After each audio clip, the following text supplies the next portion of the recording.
এখানে তো একটা কর্মসূচি পালন করতেছে, আপনি ব্যানারে হাত দিলেন কেন? ব্যানারে হাত দিচ্ছেন কেন? না কেন কেন করা যাবে না? গণতান্ত্রিক রাষ্ট্রে কেন মিছিল করা যাবে না একটু বলবেন ওসি সাহেব? না কেন করা যাবে না একটু বলবেন প্লিজ? না কেন করা যাবে না একটু বলেন? কেন করা যাবে না একটু বলেন? গণতান্ত্রিক রাষ্ট্রে গণতান্ত্রিক রাষ্ট্রে সবার অধিকার আছে, আপনি ব্যানারে হাত দিলেন কেন? এটা কি আওয়ামী লীগের আমল? এটা কি আওয়ামী লীগের আমল? এটা কি আওয়ামী লীগের আমল ভাই? এটা কি আওয়ামী লীগের আমল? হ্যাঁ, মিছিল থামাই দিত।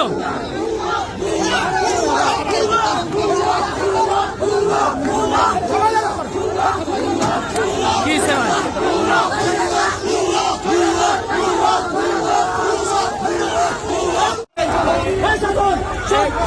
সামনে দেখেন না, সামনে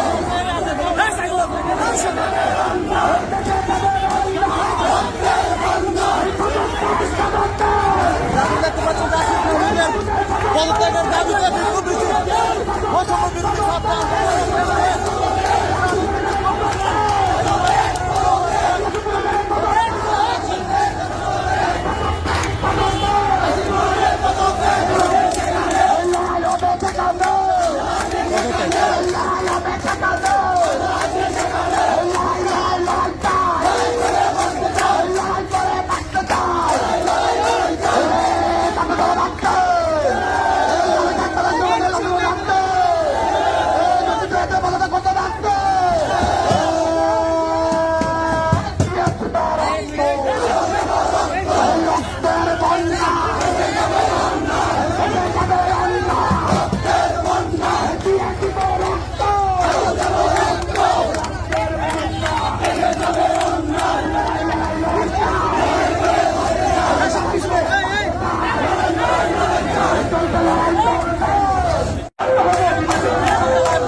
কিন্তু এই পরম্পরাগত নির্যাতন আমরা এই গণঅভ্যুত্থানে একটি আঘাত আনতে বলে আমরা সকল কথা বলতে চাই না। তারা বুঝে নিবেন এই মুরাদনগর তথা বাংলাদেশে যে গণঅভ্যুত্থান হয়েছে, প্রতিদিন থেকে এই বাংলাদেশ মুক্ত হয়েছে, কিন্তু আমরা দেখতে পাচ্ছি কিছু কিছু উপদেষ্টা এই যে আসিফ মাহমুদের এপিএস 311 কোটি টাকার যে দুর্নীতির সাথে যুক্ত হয়ে সাংবাদিক মাধ্যমে আসেছে, সেটাকে অপসারণ করা হয়েছে। তাকে অপসারণ করাতেই ব্যাখ্যা রইল, কিন্তু তার কোন শাস্তি, কোন প্রশাসনিক কোন হেনস্থা আমরা দেখতে পাচ্ছি না। আমাদের স্থানীয় মন্ত্রণালয়ের উপদেষ্টা, তিনটি মন্ত্রণালয়ের উপদেষ্টা আসিফ মাহমুদ, তার বাবাকে ঠিকাদারি রাষ্ট্রের যে কাগজপত্রটা করলো, এটা কি শুধুমাত্র বাতিল হয়নি, কি সকল কিছু ব্যর্থ হয়ে গেল? আমরা কিন্তু দেখতে পাচ্ছি এই বাতিল হওয়াতেই কিন্তু পৃথিবীতে অনেক দেশ রয়েছে, মন্ত্রিত্বের আত্মীয় স্বজন দ্বারা যদি লাইসেন্স করা হয় তাদের মন্ত্রিত্ব চলে যায়। কিন্তু আমরা দেখতে পাচ্ছি এই কেমন বাংলাদেশ, তারা বলে ফেসবুকে পোস্ট করে দিয়েছে, আরে ভাই ফেসবুকে পোস্ট তো হাসিনার আমলে হয়েছে, এখন তো নতুন বাংলাদেশ। আমি আসিফ মাহমুদ ভাইকে, যদি তার কোন প্রতিনিধি থাকে, যদি তোর বাবা ভাই যারা একটা চ্যালেঞ্জ করতে চাই, যদি পাবো এই চ্যালেঞ্জ অ্যাকসেপ্ট করো। আমাদের উপর 3 তারিখ 3 আগস্ট 4 আগস্ট যারা বাসকায় কোম্পানিগঞ্জ লাড়িয়ে রামদানি আক্রমণ করেছে, তাদের সিসি ক্যামেরা ভিডিও আমাদের কাছে রয়েছে, এবং বিজয়ের পরে উপদেষ্টা মহোদয়ের বাবা আইমিন আসিফ মাহমুদের বাবার সাথে যে তারা দফায় দফায় মিটিং করেছে, ওই ভিডিও ফুটেজ এবং ছবি আমাদের কাছে রয়েছে। বলবো বলবো পারলে চ্যালেঞ্জ অ্যাকসেপ্ট করে দেখান, আপনার সব সাহস থাকবে, আপনি চ্যালেঞ্জ অ্যাকসেপ্ট করে দেখান। আপনার বাবার সাথে তারা দেখা করেনি, মিটিং করেনি, কোন মুরাদনগর নিয়ে ষড়যন্ত্র করেনি।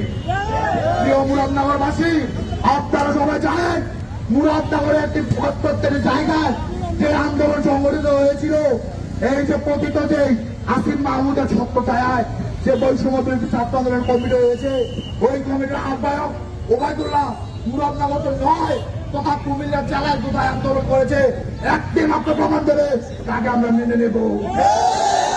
নিয়ম অনুযায়ী তো সে মুরাদনগর তো নয়, বাংলাদেশের কোথাও আন্দোলন করেনি, সরি কুমিল্লার কোথাও আন্দোলন করেনি, বাংলাদেশে অথবা ঢাকাতে করেছে, তর্কের খাতিরে আমরা তা মেনে নিলাম, কিন্তু সে তো মুরাদনগর উপজেলা আহ্বায়ক হতে পারে না। আমরা বিজয়ের পর 3-4 মাস মুরাদনগরবাসী চিনতো না। আসিফ মাহমুদের এপিএস দ্বারা মুয়াজ্জম হোসেন দ্বারা আমাদের সাবেক শ্রদ্ধেয় যে উপজেলা নির্বাহী অফিসার সিফাতুদ্দিন স্যারকে তারা কল দিয়ে তারপর তাদেরকে করিয়েছে। এটা তো আরো একটি স্বৈরাচারের লক্ষণ বন্ধুরা।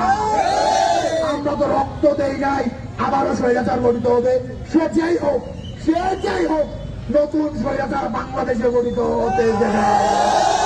এই জুলাইয়ের স্পিডের সাথে যারা প্রতারণা করবে, এই জুলাইয়ের স্পিডের সাথে যারা পাপ বিলঙ্গা সৃষ্টি করবে, তাদেরকে কাউকে আমরা ছাত্র জনতা রক্ষা করবো না।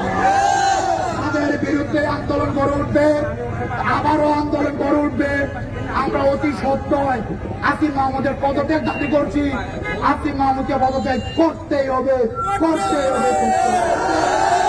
আমরা আরো একটি নতুন বাংলাদেশ চাই, স্মার্ট সুন্দর বাংলাদেশ চাই, যেন নতুন কোন স্বৈরাচার এদেশে আর জন্মগ্রহণ না করে। এই বাংলাদেশ একটি নতুন মাত্রায় গঠিত হবে। বাংলাদেশ, এই বাংলাদেশে কোন স্বৈরাচারকে তথা স্বৈরাচার দূষণকে জায়গা হবে না।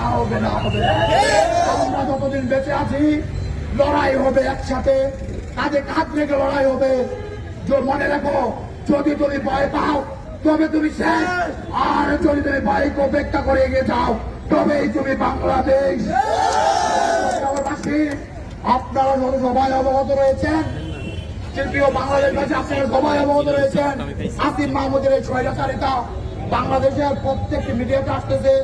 আমরা আবারও তার পদত্যাগ দাবি করতেই হবে, আমাদের দাবি মানতেই হবে।